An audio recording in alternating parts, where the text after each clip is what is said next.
Hello again, my name is Diane and I design and make patchwork quilts, and this is the UFO that came out of my closet and into the garden. Look at her, huge, 58 inches wide, 116 inches long. And if you'd like to see how I battled with this quilt or coverlet, please continue watching.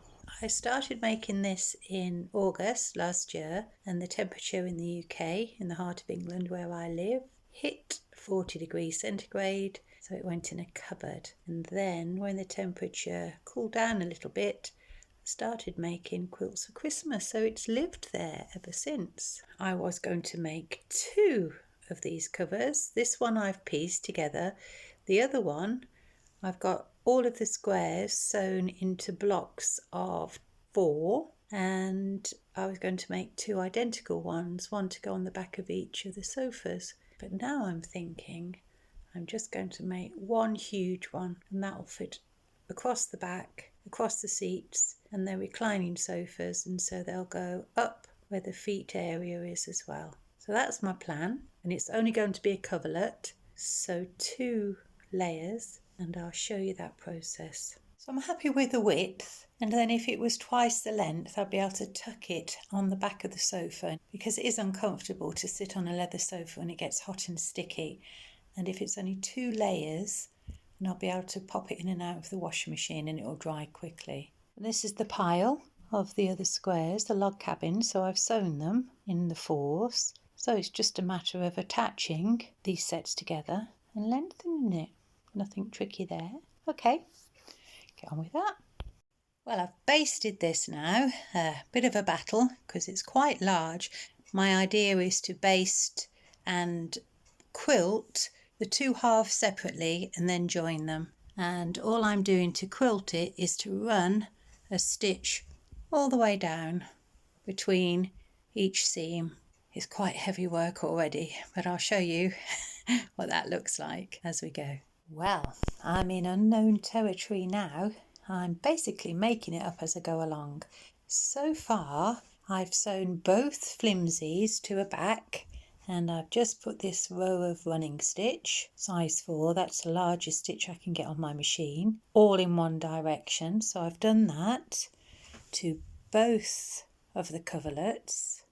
And now what I intend to do is to put them right sides together, and I'm going to join the fronts. So I'll put them and do a seam, just pull the backing out of the way, put a seam so they're all in one, and then I'll have a look at how to join the back. Like I say, making it up as we go along.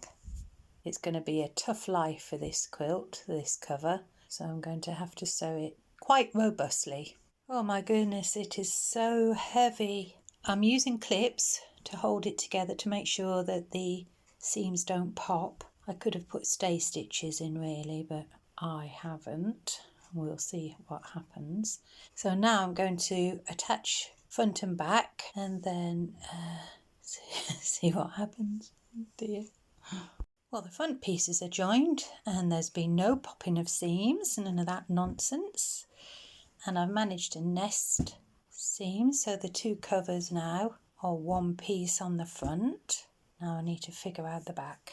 Now I've just pressed both sides of the backing and I've tucked one side under. There's a good overlay, and just pinned that. So I'm going to sew this close to the edge, and then I'll flip it over and run some more stitches, straight stitching down over the whole lot. I don't think you'll notice this line if it's not sort of equidistant, because there's such a lot going on the front. Okay, do that and we'll see. Well, it's heavy work, there's no denying that, but it's come together okay, no problems. Well, I've almost completed this UFO now. I'm on the binding, and so for the binding all I've done is trimmed the edge, flipped it over, and I'm just going to run a row of stitches down there and on the outside. So it's a self-binding coverlet. This UFO was made of scraps that I had, so I will sew this and then we'll look at it completed and measure it. It's ridiculously long. I have no idea how long it is yet. And there she is. in all her glory. Like I said, she is huge, 58 inches wide by 116 inches long. Well, she's finished. No UFOs left in the closet. So now we just need some hot weather so that she can find her place on the sofa. There's a definite boho vibe going on there, but I think she looks pretty enough. So thank you very much for watching and staying to the end. If you've enjoyed watching this video, please give me a thumbs up if you want to, and hit the notification button. And the next time I post a video, you'll be sure to catch it. Take care of yourselves, everybody. Bye.